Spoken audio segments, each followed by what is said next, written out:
આજે પોષ વદ એકમ છે, મંગળવાર છે, 14/1/2025 વર્ષ છે. આજે ઉત્તરાયણનો પર્વ પવિત્ર પ્રસંગ છે. તો આ નિમિત્તે શ્રોતાજનોને ઘણા ઘણા જય સ્વામિનારાયણ ઉત્તરાયણના પ્રસંગે.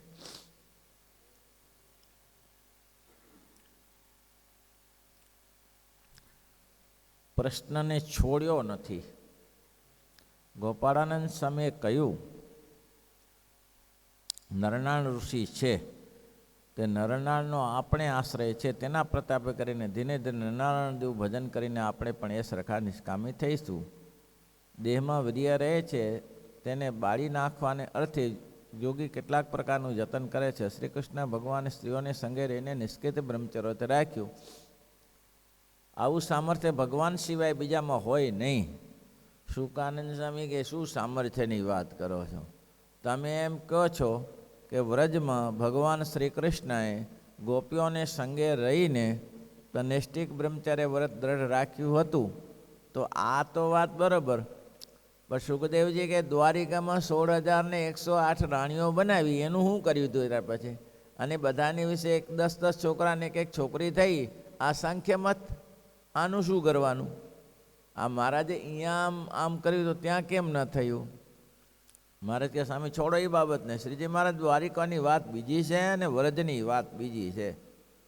દ્વારિકામાં તો ભગવાન સાંખ્ય મતને આશ્રયા હતા. તો કે સાંખ્ય મત એટલે શું પાછું? સાંખ્યનો શું? સાંખ્ય મત કપિલદેવજીનો છે. કપિલદેવજી એમ કહે છે કે આ જગતમાં રહ્યા છો તો બધી ક્રિયા કરવી પડશે. કારણ શું કરવી પડશે? એનું કારણ તો કે ખાવો છો ને, ખાવો છો તો વ્યવહાર કરવો પડશે. પેટ છે તો વ્યવહાર કરવો જ પડશે. ખેડૂત હશે ને ખેતી કરવી પડશે, બાજરી ઘઉં વાવવા પડશે. તો પછી જે પ્રવૃત્તિમાં રહ્યા છો એ પ્રવૃત્તિ કર્યા સિવાય છૂટકો જ નથી. પણ પ્રવૃત્તિ એવી રીતે કરો,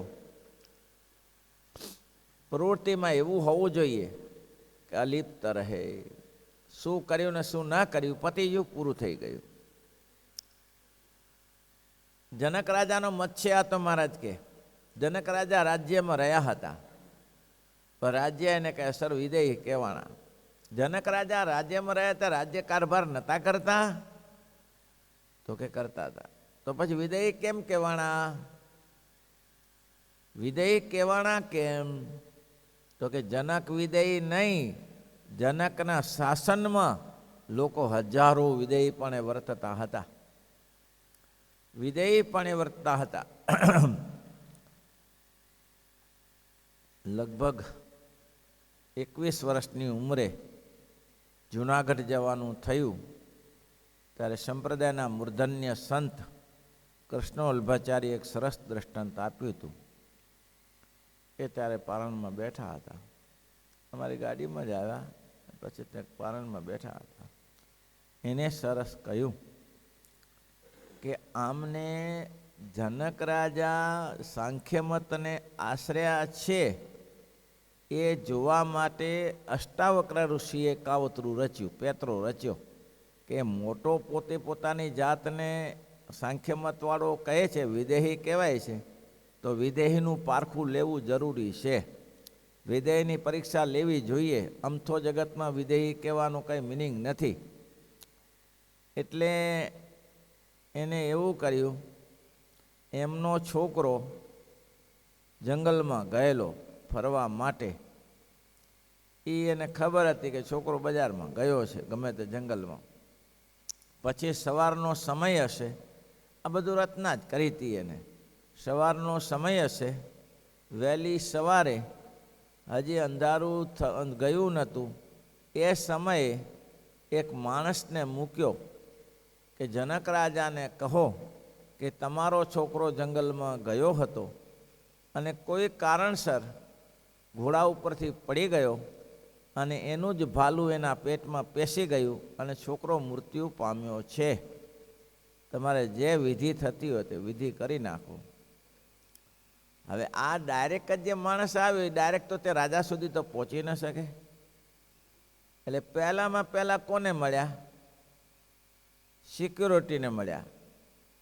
તો સિક્યુરિટીને કહ્યું કે ભાઈ મારે અગત્યના સમાચાર જનક રાજાને આપવા છે. તો કે કેમ? અગત્યના સમાચાર છે. તો કે એવા શું સમાચાર છે? અત્યારે ના મળી શકે, એ તો 10 સાડા 10 મળશે. અરે 10:30 મળે એવો પ્રસંગ નથી, પ્રસંગ બહુ મહત્વનો છે. તો કે મહત્વનું હોય તો કહે ને, પણ મારે તમારે કહેવાય એવું નથી. તો કે અત્યારે કોઈ મળે નહીં, તમે તમારું કામ કર્યા કરો. અત્યારે સવારમાં ભજનમાં હોય લોકોને. અરે તમે સાંભળીને આશ્ચર્ય પામશો. તો કે શું આશ્ચર્ય પામશો? એનો છોકરો મરી ગયો છે. જનક રાજાને તો કે તો બીજાના નથી મરતા? બોલો, સિક્યોરિટીની આ સમજણ કે ગામમાં બીજાના નથી મરતા. અરે જનક રાજાનો છોકરો મરી ગયો ને તમને એની કંઈ હરડાટી નથી? પણ ભાઈ આ વિશ્વ છે, વિશ્વમાં જન્મે એ બધા મરે જ છે ને, કે એમાં શું આશ્ચર્ય છે? તું રવણો થઈ જાય. તો કે ના, મારે અંદર જવું જ છે. અંદર ફગ્યો વારનારી દાસી હતી, એને પૂછ્યું કે મને અંદર સુધી પહોંચાડો. તો કે કેમ? સવારમાં શું છે? સવારમાં હરિસ્મરણ કરવાનું હોય. આ સવારમાં તમે આ બધું શું લઈને આવ્યા? તો કે મને અગત્યનું કામ છે, મને રાણી સાહેબને મળાવી દો તાત્કાલિક. રાણી સાહેબ અત્યારે ના મળી શકે. કેમ? ભજનમાં છે. ભજનમાં? અરે પણ ભજનમાં છે, પણ મારે અગત્યનું કામ છે.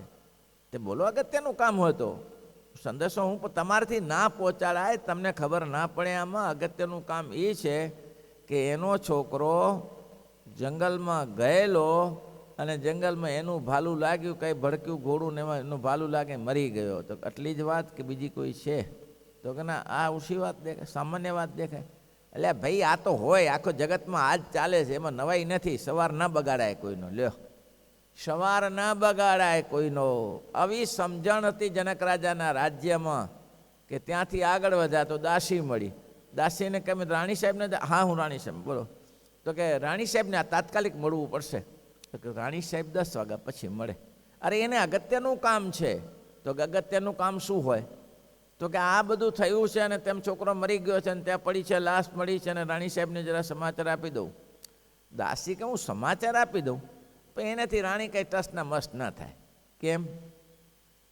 તો કે એ તો થાય, જગતમાં આવું થઈ શકે છે. જન્મે તેનું મરણ નિશ્ચિત છે. ધ્રુવ નીતિર મતિર મમ. ધ્રુવા નીતિર મતિર, અચળ નીતિ છે કે જન્મે છે એ મરે છે. એમાં રાણી સાહેબને ડિસ્ટર્બ કરવાની જરૂર નથી. તો કે તમે એક આમ સમજતા કેમ નથી? તમે મને એને પહોંચવા દો ને. છેલ્લે રાણી સાહેબને પહોંચાડ્યા. રાણી સાહેબને કહ્યું ત્યાં અગત્યનું કામ એ છે રાણી સાહેબ કે અત્યારે ને અત્યારે તમારે એનો નિર્ણય લેવો પડે.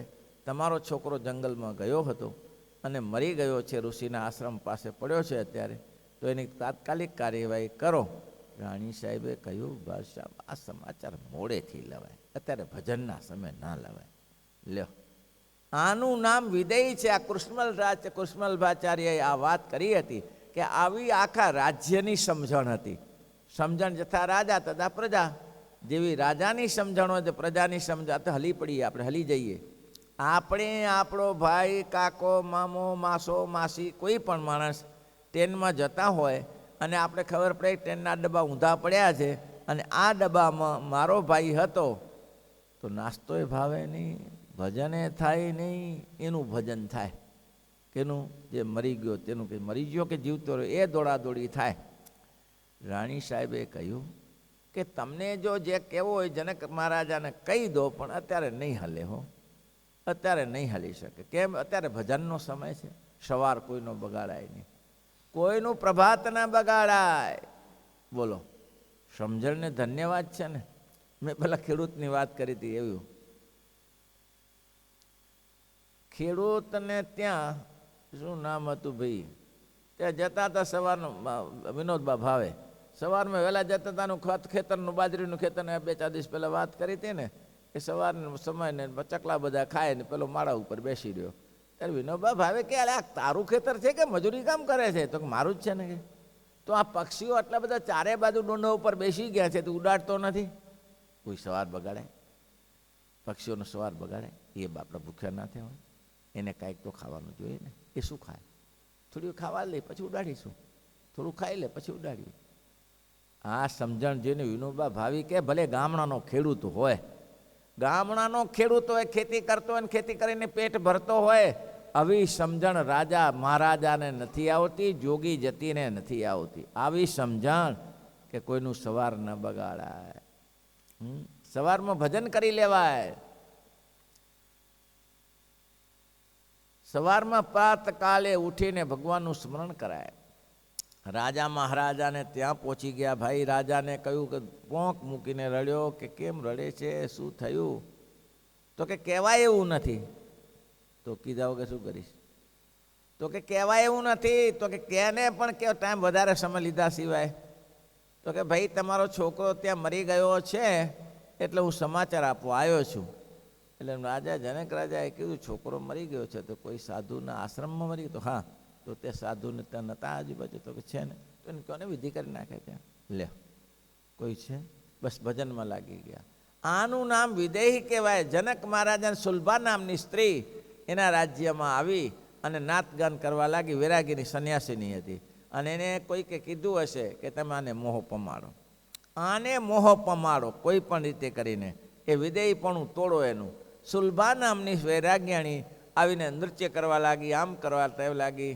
ત્યારે જનક મહારાજા એમ બોલ્યા, સુલભા તું મારા આખા શરીરને બાળી નાખે, આખા શરીરને બાળી નાખે કે મારું શરીર સ્ત્રીના શરીર ઉપર હોય, બધું હરખું જ છે, એમાં મને ફેર નથી જણાતો.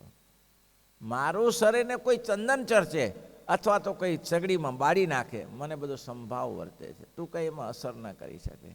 આ મહારાજે એટલા માટે જનક રાજાની વાત જ્યાં હોય ત્યાં મૂકી, જનક રાજાની વાત મૂકી કે વિદેહી જનકપણું હતું. તો જેને કોઈ જાતનો મોહ ન થાય એને કહેવાય વિદેહી. એવા તો એક ભગવાન હોય, ભગવાન સિવાય કોને મેળ થાય?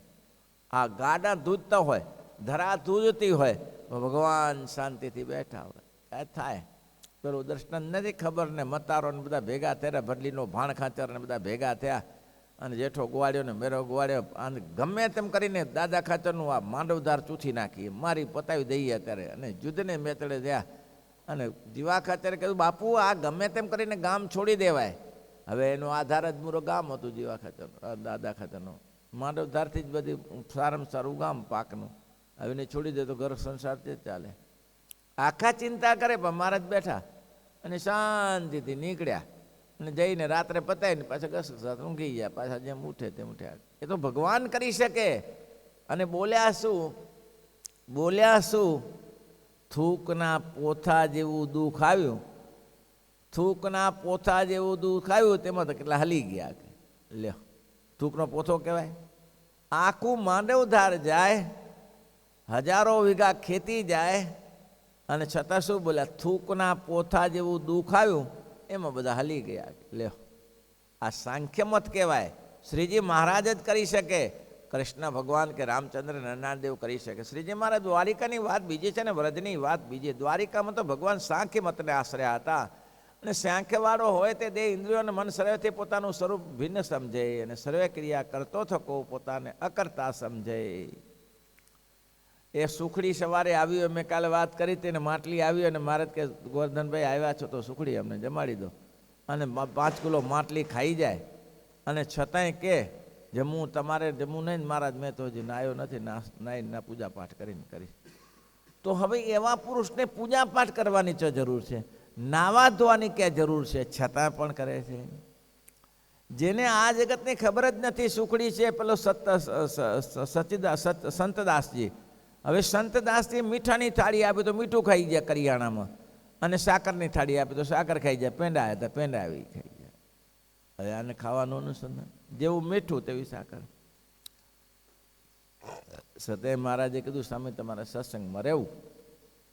ને ત્યાં બદ્રિકાશ્રમ બાજુ ગલુજી કરીને છે એને સત્સંગ કરાવો, ત્યાં સત્સંગ કરાવવા ગયા.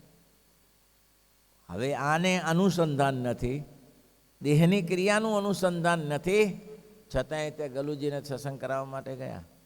તે મહારાજ કે બીજી 2 બહેનો છે એને સત્સંગ કરાવજો, એને સત્સંગ કરાવીને આવ્યા. બોલો, આ મહારાજ કે કરતાપણું છે, કરતા થકા કરતા સમજે, અને જેને ક્રિયા કરે હર્ષોકને પામે નહીં. કોઈ હર્ષ નહીં, કોઈ શોક નહીં, થયા કરે છે બધું. સુખ દુઃખ તો હોય ભાઈ, ત્યારે એ મતને ભગવાન આશ્રયા હતા, માટે ભગવાનને નિર્લેપ કહ્યા. અને ભગવાન દ્વારિકામાં સાંખ્ય મતને આશ્રયા હતા. મત તો જનક જેવા રાજાનો છે. બસ સંસારમાં રહ્યા થતા પણ અલિપ્ત રહ્યા. 56 કોટી જાદુ મર્યા ત્યારે કાંઈ ચિંતા ન કરી કે જાય તો બધું આ દુનિયાનો ક્રમ છે એ ચાલ્યા કરે. ના થાય ભૈયા. રાજા ગ્રસ્તાશ્રમ લઈને પ્રભુને ભજે, જે સાંખ્ય મતને અનુસરે. એમ ભગવાન પણ ગ્રસ્તાશ્રમમાં હતા અને દ્વારિકાના રાજા કેવા હતા તમા કે સાંખ્ય મતને અનુસર્યા થકા નિર્લેપ રહ્યા. જે કોઈ પુરુષ છે એ પોતે સર્વક્રિયા કરતો થકો નિર્લેપ રહે, સુખ દુઃખનો સહભાગી ન બને, એને મહારાજ કે સાંખ્ય મત કહેવાય. પણ એવું જગતમાં કોઈ પુરુષ નથી કે જેને કંઈક તકલીફ આવી હોય અને દુઃખ ના થાય. મહારાજ કે સામાન્ય સ્વામી ધામમાં ગયા, રામાનંદ સ્વામી ધામમાં ગયા ત્યારે બધા શોક કરતા હતા. બધા મોટા મોટા સંતો શોક કરતા હતા. મહારાજે કહ્યું કે હારો આમ હતું. મહારાજ કે રામાનંદ સ્વામી ધામમાં ગયા ત્યારે બધાને દુઃખ થયું, પણ રઘુનાથને દુઃખ ના થયું. કેમ? ભાઈ સાંખ્ય મતવાળા હતા એટલે રઘુનાથને દુઃખ ના થયું. કેમ? સાંખ્ય મતવાળા હતા. ભાઈ તો પછી દુઃખ કેમ ના થયું? મહારાજ કહેવા અડબંગાને દુઃખ ના થાય. એને તો ગાદીની પડી હતી, બાકી એને સત્સંગને શું લેવા દેવા. ભલભલાને દુઃખ થાય એ વાત અલગ છે. કેમ? તો કે મોટા પુરુષ આ પૃથ્વી ઉપર હશે તો એનાથી સત્સંગનો વિસ્તાર થશે. સામાન્ય પુરુષ તો રોટલા ખાઈને બેસી રહે, બાકી મોટા પુરુષને સંગે આજે ઘણા ઘણા સત્સંગનો વિસ્તાર થાય એટલા માટે દુઃખ થાય. બાકી એનો એવો અર્થ નથી કે આ શું થશે ધામમાં ગયા. એ તો એને ખબર જ છે કે એક દિવસ જવાનું તો છે જ. અને નિલેપતા ભગવાન દ્વારિકામાં સાંખ્યમતને આશ્રયા જનક રાજાઓ જે છે. અને મહારાજ કહે છે એમ ભગવાન પણ ગ્રસ્તાશ્રમ હતા અને દ્વારિકાના રાજા કહેવાતા હતા, માટે સાંખ્ય મતને અનુસર્યા થકા નિલેપ હતા. વૃંદાવનની વિશે જોગ કળ્યાને આશ્રયા હતા. જોગીઓ છે એ પોતાની બ્રહ્મચર્યને ઉર્ધ્વરેત રાખી શકે છે. જોગીઓની વાત અલગ છે. અને એટલા જ માટે ધારે એટલું જીવી પણ શકે છે. શુક્ર શક્તિમાં એટલી તાકાત છે કે ધાર્યું કરી શકે. એની ઈચ્છા થાય હવે સંકલી લઉં તો એ સંકલી શકે છે. એની ઈચ્છા થાય કે મારે આટલું લાંબુ રહેવું છે તો એ રહી શકે છે. કચ્છમાં રતાળો પર્વત છે, સારણ ગંગા છે, ધમણકામાં. પેલી ધમણકાની જાવો જલાલી હતી, અત્યારે તો ખંડેર થઈ ગયું. બધું બહુ ગામ છે, નવું બનાવ્યું, ખંડેર થઈ ગયું છે. બહુ ઇતિહાસ સારો છે. એ રતાળુ પર્વત છે સામે. એ સારણ ગંગામાં પાણી પહેલે વહેતું હતું કાયમી 12 માસ. અમે સ્નાન કરવા ત્યાં જતા હતા. તરવા બરવાનું ત્યાં શીખ્યા સારણ ગંગામાં. એ સુકાઈ ગયું પાણી. વહેલી સવારે રતાળાના જોગી સ્નાન કરવા આવે, વહેલી સવારે આવે. હવે અનધ્યાય હતો એ બ્રહ્માનંદને એમ થયું, પિંગલ શાસ્ત્રનો અભ્યાસ કરતા હતા. એને એમ થયું કે ચાલો હું વહેલો સ્નાન કરી આવું, પછી ધ્યાન કરી લઈએ.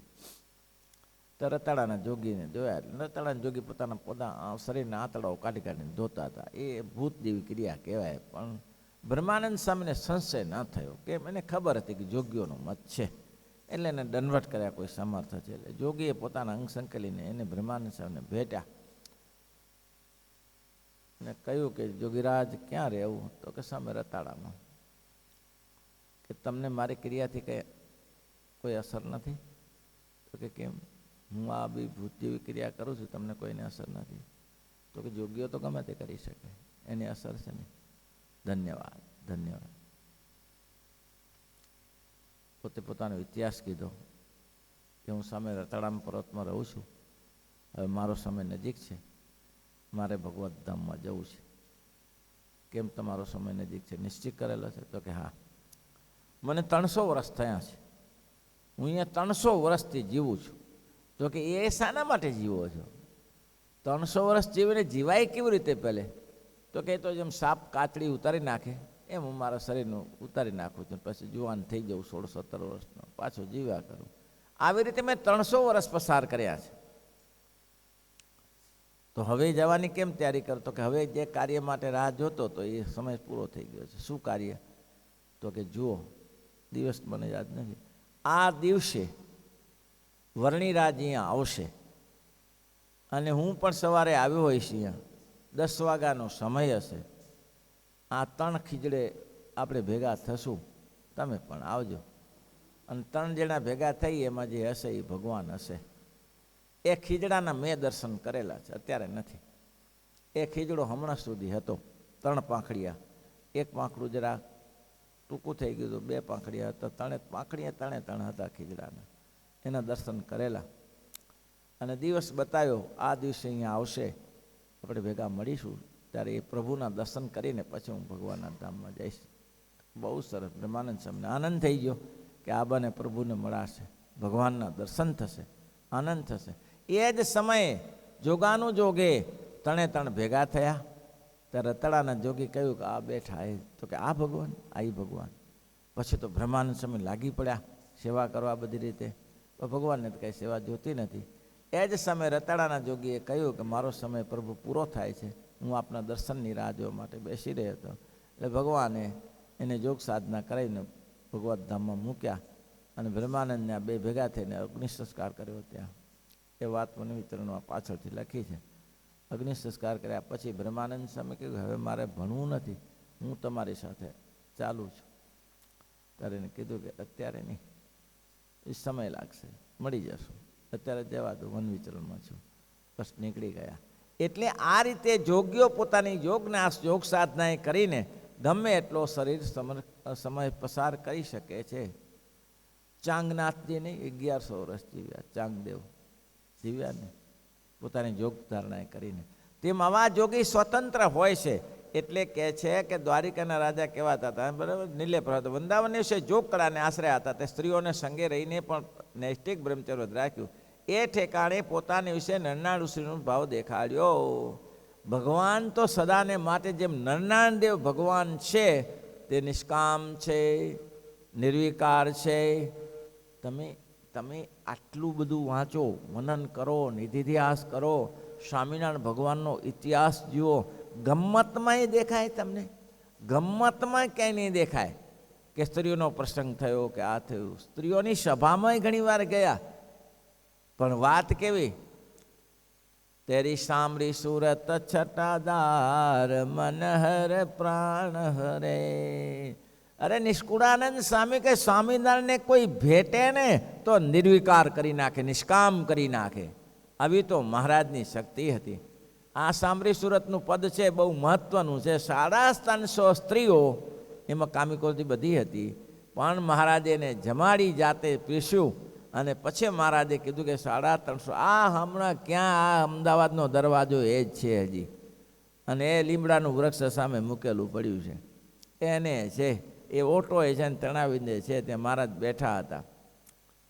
બોલો, 350 સ્ત્રીઓને પંક્તિમાં ફેરવી અને મહારાજ કે જાઓ બહેનો, વિનંતી કરી કે મહારાજ તમે સંતોને જમાડો, ભક્તોને જમાડો, અમને જમાડતા નથી, આજે અમારી ઈચ્છા છે તમે જમાડો. મારા જીવબા લાડુઓ બધા ત્યાગી બહેનો હતા અને મહારાજે બધાને જમાડી આશીર્વાદ આવ્યા કે હવે મારા હાથનું તમે જમ્યા છો, હવે આ થંભલાને જોઈને તમને કોઈ વિકાર જાગે તો આ જગતમાં કોઈ પુરુષને જોઈને તમને વિકાર નહીં જાગે. આવો નિર્વિકાર કરી નાખે ભગવાન તો. અને મહારાજ એટલે રામાનંદ સ્વામી કીધું કે એવા તો એક તમે છો, આ બીજા બધાને બંધન થશે, તમે નિર્બંધ છો, તમે સ્ત્રીઓની સાથે રહેશો, વાતચીત કરશો, દાગીના પહેરશો, તમને કાંઈ બંધન નહીં થાય. એવા એક ભગવાન છે. શ્રીપતિ શ્રીધરામ સર્વદેવ.